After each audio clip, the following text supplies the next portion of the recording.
Welcome everyone. I'm Paul Herman with CCLI, here with Alisa Turner and Michael Farren of Integrity Worship. Welcome, both of you. Thank you. Glad to be here. Yep. First, let me ask you about the song Not Even Now. Yeah. Tell us about it. So song Not Even Now came, we were writing for my first EP. I just started working with Integrity, and I'd gone through a series of co-writes where things just kind of weren't coming to me. And so actually this guy right here told me, hey, you should just go home and just sit at your piano and just kind of see what's on your heart and what the Lord says to you. And this is a song that mostly poured out of that time, and I kind of took it in pieces and brought it back to Michael, and he kind of helped reshape it, which he does quite often with a lot of these songs, because he is brilliant. And it's, so the lyrics are, not even now are you defeated, not even now are we alone, not even now are you less than Almighty God, not even now. And it's been an amazing song to lead at our church. A lot of people going through a lot of things and need to be reminded that regardless of what's going on, it doesn't change who he is and what he's doing and who he says he is. So, in the creation process of the song, Yeah. Michael, what did you hear? You know, kind of from the start and then as it developed. As a producer and as a co-writer in almost everything I do in a year, it's always a good day when an artist or worshiper comes in with something that you go, yeah, okay, that's a no-brainer. And that's what happened with this one. I mean, she truly had sat at the house and worshiped with this one. She is historically more singer-songwriter. Yeah.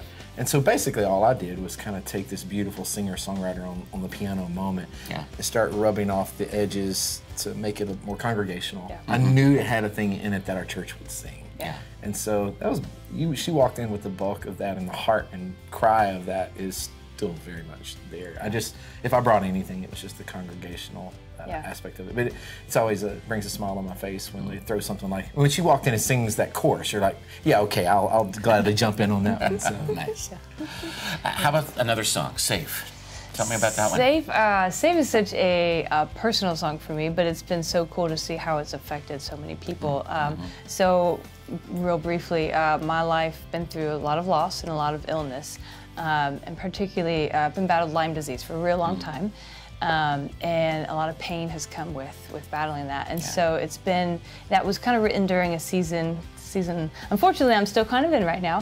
And it was back in November, and we were writing for this new record, and so we were writing a completely different song, and then I think it was either you or Tony Wood, someone said, hey, when you think of God, what is the first word that comes to mind? And I just spit out the word safe, because it's just, especially in the season that I've been in, he's the one that I can go to and I feel covered and protected and I'm okay, and reminded of that. And so it was one of those songs, the songwriting process where you just live for them. They just spit out so quickly, and you just know everyone feels it, and there's tears in their eyes, and it's a whole song of just saying that he's the one that when your world feels like it's falling apart, he's going to be the one to remind you that it's not, and that he's got you, and that you're okay. I would say about this one, almost as with Not Even Now, part of my job is to help get an artist to the bare minimum of what they're trying to say, like to ask enough questions, to I always am giving away secrets here. If I can get an artist to tell me what they're saying between song 3 and 4 in a night in a set, what they're saying is generally, they're saying it because they don't have a song for it. So that's my go-to of, okay, well that's what I have to write, because that's what they're trying to say. They're trying to sing it and they don't have the song yet.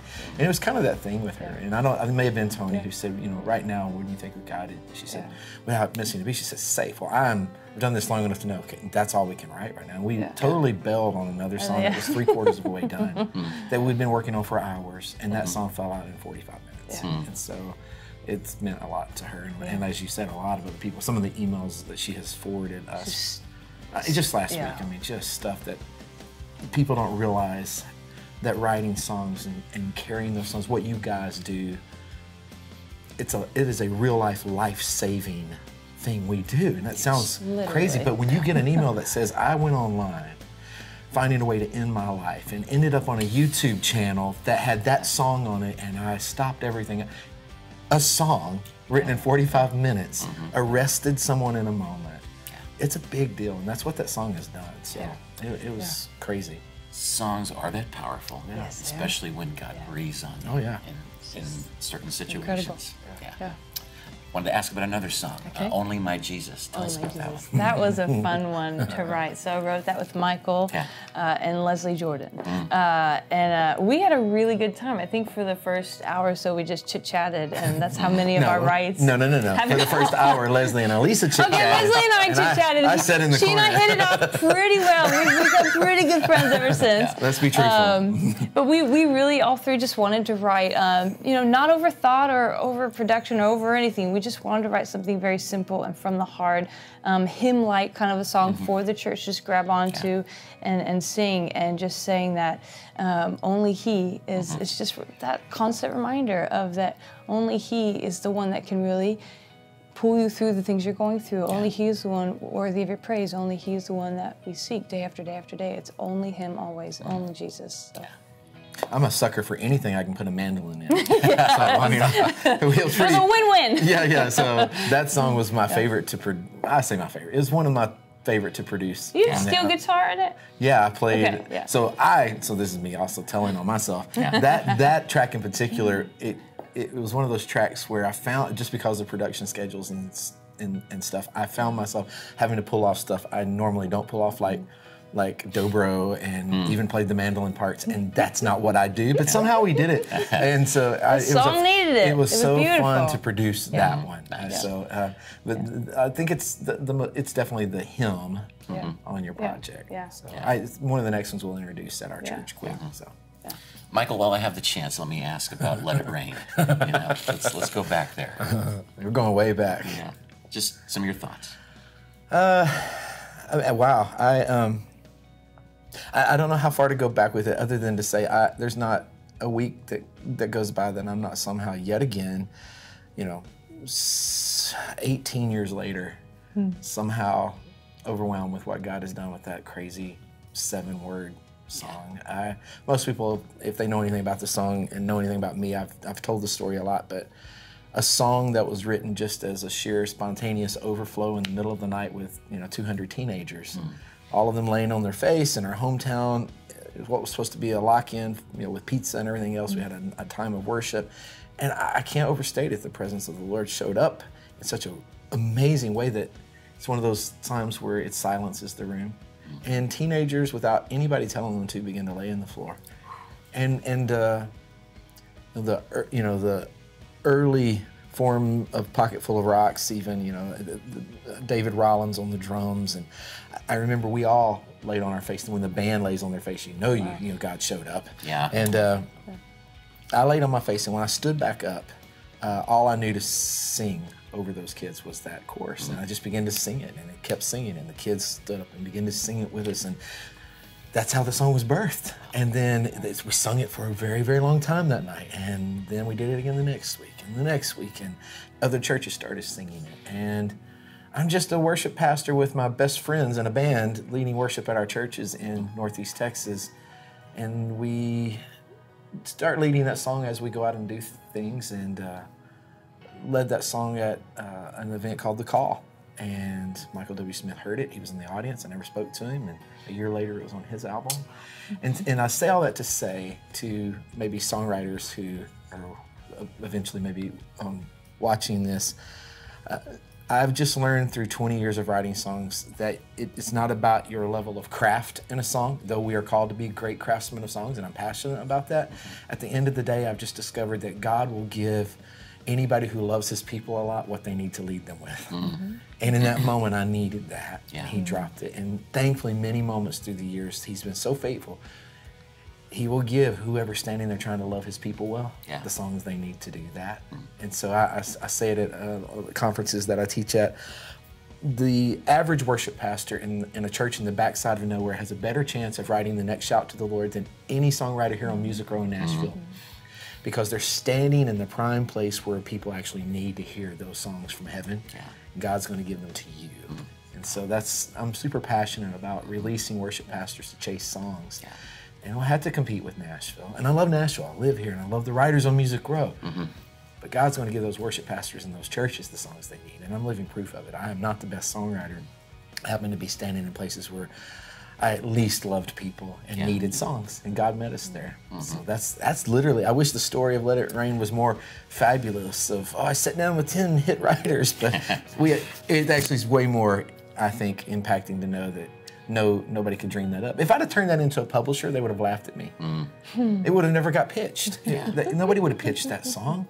And now it's this global crazy thing that I'm just really, and I don't even, like, every single time I've been surprised when somebody cut it. You know, I definitely didn't know Michael W. Smith cut it until it came out 2 weeks later after I got the phone call. It came out on 9/11. Wow. On the morning of 9/11, that tragedy was unfolding, and that work of worship for Michael W. was hitting shelves everywhere.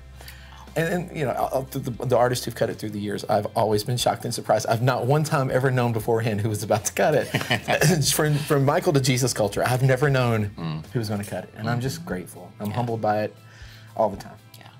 Well, along those lines, and for both of you, if you could, any final thoughts at all for our worship leaders and worship teams out in our CCLI churches?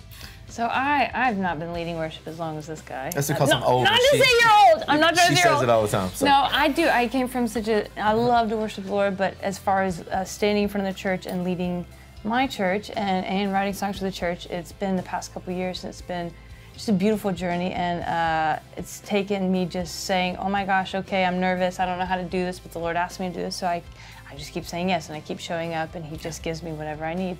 I think one of the things I treasure the most about leading worship is knowing the people I'm standing in front of. And you know, when you're on the road and you're doing different churches and stuff, you don't always have a lot of time with people, but any chance I get to meet someone and to know their heart and what they're walking through, it's just, I know how to lead them better. I like to know the people and be able to truly love the people I'm standing in front of and leading, and that's just been one of the most beautiful parts of this. So, I guess echoing to that degree, I would encourage worship pastors watching this not to forget the main part of maybe your title, which is pastor. So we get wrapped up in the worship part of it or the leader part of it, but what makes any of that relevant is the pastor role. And you may be going, well, that's not what they call me, or that's not what's on my door. It doesn't matter. If God has entrusted you to stand in front of His people, He has trusted you with the role of a pastor. And whether you're deemed that by your denomination or the leadership, it doesn't matter. That's the role. You've been placed in a position to care for people. And I've just found through the years that a lot of things can overwhelm us as worship pastors. Churches are messy. Positions are messy. Leadership can be messy. And it doesn't make it all go away, but I know through the years, the more I have just pressed into, you know what, my job here really is just to love people well, to be honoring to leadership and to this house that I'm in, but I'm just gonna love people well. The rest of that stuff has a way of sorting itself out. And so I would encourage you, don't forget that your job is to love people well, to pastor people well. Every song I lead in, Alisa can verify this, almost every Sunday I lead at our church, I say something to the effect of, all right guys, let's go out there and sling a sword. Because we walk out on stage and we are looking at those faces, and every song we sing is a weapon that tears down arguments and pretensions and strongholds. That's kind of our worship leader mantra, that the weapons of our warfare are songs, that we're going to walk out and sling this over. There's a lady in our church named Sylvia. We just found out, we've been praying for her for years, and we found out last week that cancer we've been praying against has spread to her brain. And she stood there this last Sunday singing the loudest of anybody in our church on the second row. We're going to write songs that give Sylvia something to say, that fear will be a liar to her. And so that's what we do. And it makes all that other stuff, all the other drama, it seems less heavy when you're motivated by that. So I would encourage anyone with that. It's beautiful. Thank you both. This has been wonderful. You're so welcome. Awesome. Thank you for having us. Thank you for watching. Take care.